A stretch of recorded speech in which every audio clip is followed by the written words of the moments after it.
अस्सलाम वालेकुम। मैं तुहाडा लकी भाई अपनी पंजाबी चैनल तो तुहाडे नाल गल कर रहा। अज दी जिहड़ी गलबात हैगी ना वो हैगी आ कि जिहड़ा असीं लोग जिहड़े ना कर लैंदे आ बच्चियां ते ना स्टार्टिंग ते रुपया बहुत खर्च कर जांदे। यानी कि बच्चियां नूं पहले स्टेज तो बच्चे हुंदे आ, बच्चियां नूं प्राइवेट मैं कर रहा वां उन्हां बंदियां दी गल करदा हुंदा वां जिन्हां को माशाअल्लाह रब ने जिहनूं दित्ता ओहदी गल नहीं मैं कर रहा। उन्हां को तो माशाअल्लाह रब ने दित्ता, उन्हां को रब ने है वा जानी कि जमीनां जायदादां सब कुछ हैगा उन्हां को, उन्हां दी गल नहीं मैं कर रहा। मैं वो कर रहा कि जिन्हां ने दूसरे दी नकल करनी हुंदी यानी कि मेरे वर्गे जिन्हां को हुंदा जेब च कुछ नहीं, ठीक है ना, नकल पूरी करनी अगले ने। गल सुनने वाली आ, गल सुनियो गौर नाल। असीं लोग ना देखना कि फलाने दा मुंडा या फलाने दा बच्चा जिहड़ा ना वो फलाने स्कूल पढ़दा। पंजाबी जबान विच ना बहुत सारियां गल्लां हुंदियां, मुंडा लड़का, कई लोग पुछदे यार बच्ची तो इदां मतलब कि लफज आ जांदे, ठीक है ना, वो पढ़दा ही बच्चा पढ़दा ही बच्ची पढ़दी ओहदी ओहदे नाल पाइए असीं भी उस स्कूल दे असीं भी इंग्लिश मीडियम पढ़ाउणा। ये मैं थर्ड क्लास बंदियां दी गल कर रहा जिहड़े शायद ना उन्होंने उत्थे पा देना बच्चा।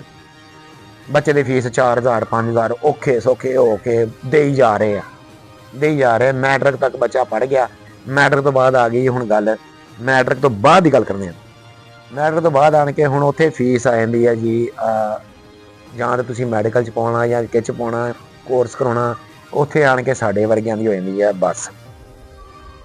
साडे वर्गियां दी फूक निकल जांदी है, ऐ करके फूक निकली जांदी। क्यों फूक निकली जांदी है? क्योंकि असीं सारा जोर तो शुरू च लाता हुंदा।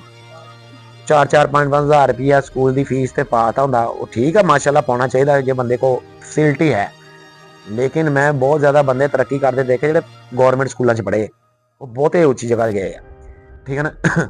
उत्थे ना मुड़ के बाद उत्थे हुण फीस मंगते जी लख रुपया 1.5 लाख रुपया 40,000 समैस्टर की, उत्थे फीसां इदां चलदियां। उत्थे आन के असीं लोग जिहड़े ना असीं लोग कहंदे नहीं जी नहीं पढ़ाई नहीं इत्थे बारिश बच्चे नूं काम ते पा लो। ਇੱਥੇ ਆਣ ਕੇ ਅਸੀਂ ਸਭ ਤੋਂ ਵੱਡੀ ਗਲਤੀ ਕਰਦੇ। ਇੱਥੇ ਆਣ ਕੇ ਜਿਹੜਾ ਅਸੀਂ ਉਹ ਤਾਂ ਸ਼ੁਰੂ ਚ 3-3 ਹਜ਼ਾਰ ਰੁਪਇਆ ਫੀਸ ਦਿੱਤੀਆਂ ਨਾ, ਸਾਲ ਦਾ ਲੱਗਦਾ ਨਾ ਬਾਹਰ ਹੁੰਦੀ ਹੈ 36 ਹਜ਼ਾਰ ਰੁਪਇਆ ਤੇ 3000 ਰੁਪਇਆ ਨਾ ਸਾਲ ਦੀ 36,000 ਰੁਪਇਆ ਦੀ ਫੀਸ ਦਿੱਤੀ ਆ। ਜੇ ਇੱਥੇ ਇੱਕ ਸਮੈਸਟਰ ਦੀ 40,000 ਮੰਗਣ ਦੇ ਤਾਂ ਕੋਈ ਜ਼ਿਆਦਾ ਨਹੀਂ ਮੰਗਣ ਦੇ। ਇੱਥੇ ਕੋਈ ਉਹ ਜ਼ਿਆਦਾ ਨਹੀਂ ਹੈਗੀ ਇੱਕ ਸਮੈਸਟਰ ਦੀ 40,000 ਰੁਪਇਆ, ਉਹ ਬਿਲਕੁਲ ਰਾਈਟ ਮੰਗ ਰਹੇ ਆ। ਅਸੀਂ ਉੱਥੇ ਜ਼ੋਰ ਨਾਲ ਆਇਆ ਹੁੰਦਾ, ਉਹ ਪੈਸੇ ਅਸੀਂ ਇਨਵੈਸਟ ਕੀਤੇ ਹੁੰਦੇ ਜਾਂ ਇਕੱਠੇ ਕੀਤੇ ਹੁੰਦੇ, ਠੀਕ ਹੈ ਨਾ, ਤੇ ਅਸੀਂ ਬੱਚੇ ਨੂੰ ਹੁਣ ਆਲਾ ਤਾਲੀਮ ਦਵਾ ਸਕਦੇ ਸੀ। ਸਾਡੇ ਵਰਗਿਆਂ ਦੇ ਬੱਚੇ ਕਿੱਥੋਂ ਆਣ ਕੇ ਰਹਿੰਦੇ, ਇੱਥੋਂ ਆਣ ਕੇ ਰਹਿੰਦੇ। ਅਸੀਂ ਸ਼ੁਰੂ 'ਚ ਤਾਂ ਇੱਕ ਦੂਸਰੇ ਦੀ ਨਕਲਾਂ ਕਰ ਲੈਂਦੇ, ਉਹ ਫਲਾਣੇ ਨੇ ਫਲਾਣੇ ਸਕੂਲ ਪਾਇਆ, ਫਲਾਣੇ ਨੇ ਫਲਾਣੇ ਸਕੂਲ ਪਾਇਆ। ਉੱਥੇ ਤਾਂ ਅਸੀਂ ਬੜਿਆ ਨਾ ਔਖੇ ਹੋ ਕੇ ਕਮੇਟੀਆਂ ਪਾ ਕੇ ਯਾਰ ਕਰ ਕਰਕੇ ਅਸੀਂ ਬੱਚਿਆਂ ਨੂੰ ਮੈਟ੍ਰਿਕ ਤੱਕ ਲੈ ਨੇ ਇੰਗਲਿਸ਼ ਮੀਡੀਅਮ ਦੇ ਵਿੱਚ। ਲੇਕਿਨ ਜਦੋਂ ਬੱਸ ਹੋ ਜਾਂਦੀ ਹੈ ਜਿੱਥੇ ਚਾਹੀਦਾ ਸਾਨੂੰ ਰੁਪਈਆ ਲਾਉਣਾ, ਉੱਥੇ ਆਣ ਕੇ ਅਸੀਂ ਰੁਪਈਆ ਨਹੀਂ ਲਾਉਣਾ। ਇਸ ਗੱਲ ਨੂੰ ਗੌਰ ਕਰੋਗੇ, ਤੁਸੀਂ ਨੋਟ ਕਰੋਗੇ, ਵਾਕਈ ਜਿੱਥੇ ਸਾਨੂੰ ਰੁਪਈਆ ਲਾਉਣਾ ਚਾਹੀਦਾ ਬੱਚਿਆਂ ਦੇ ਉੱਤੇ, ਉੱਥੇ ਆਣ ਕੇ ਅਸੀਂ ਰੁਪਈਆ ਨਹੀਂ ਲਾਉਂਦੇ। ਉੱਥੇ ਆਣ ਕੇ ਅਸੀਂ ਬੱਚਿਆਂ ਨੂੰ ਕੰਮ ਤੇ ਪਾ ਦਿੰਦੇ, ਕਹਿੰਦੇ ਨਹੀਂ ਪੜ੍ਹਾਈ ਮਹਿੰਗੀ। ਪੜ੍ਹਾਈ ਕੋਈ ਮਹਿੰਗੀ ਨਹੀਂ ਹੁੰਦੀ ਉਸ ਟਾਈਮ ਅਗਰ ਗੌਰ ਕੀਤਾ ਜਾਵੇ। ਜਿਹੜਾ ਤੁਸੀਂ ਬੱਚਿਆਂ ਨੇ ਜਿੱਥੇ ਬੱਚਿਆਂ ਨੂੰ A for apple B for ball ਦੇ ਉੱਤੇ ਤੁਸੀਂ 500 ਰੁਪਏ ਤੇ ਸਕੂਲ ਤੇ ਪਾ ਸਕਦੇ ਸੀ ਨਾ, ਉੱਥੇ ਪਾ ਲੈਂਦੇ, ਠੀਕ ਹੈ ਨਾ।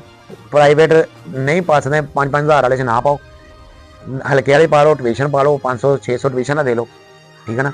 ਬੱਚੇ ਨੇ ਉੱਥੇ ਤੇ ਬੇਸ ਆਪਣੀ ਬੰਨ ਲੈਣੀ, ਡਿਸਿਪਲਿਨ ਆ ਜਾਣਾ ਵਾ ਬੱਚੇ ਨੂੰ, ਠੀਕ ਹੈ ਨਾ। ਜਿੱਥੇ ਤੁਹਾਨੂੰ ਰੁਪਈਆਂ ਦੀ ਲਾਉਣ ਦੀ ਜ਼ਰੂਰਤ ਹੋਣੀ ਆ ਉਹ ਮੈਟ੍ਰਿਕ ਤੋਂ ਬਾਅਦ।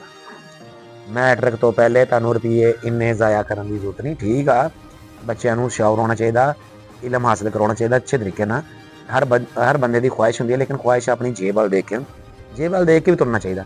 ਅਸੀਂ ਲੋਕ ਕਰ ਜਾਂਦੇ ਪਹਿਲੇ ਲਾ ਦਿੰਦੇ ਅੰਨਾ ਰੁਪਈਆ, ਮੁੜ ਕੇ ਜਿੱਥੇ ਅਸੀਂ ਕਹਿਣਾ ਸੀ ਉੱਥੇ 40,000 ਕੌਣ ਫੀਸ ਭਰੇ ਜੀ, ਉੱਥੇ ਜੀ 50,000 ਕੌਣ ਭਰੇ ਜੀ, ਲੱਖ ਰੁਪਈਆ ਕੌਣ ਭਰੇ ਜੀ। ਹਾਲਾਂਕਿ ਉਹ ਦੇਖਿਆ ਜਾਵੇ ਉਹ ਸਮੈਸਟਰ ਦੀ ਫੀਸ ਬਿਲਕੁਲ ਥੋੜ੍ਹੀ ਆ ਤੇ ਖਾਲਸ ਫੀਸ ਮੰਗਦੇ, ਉਹ ਉੱਥੇ ਦੇਣੀ ਚਾਹੀਦੀ ਸੀ।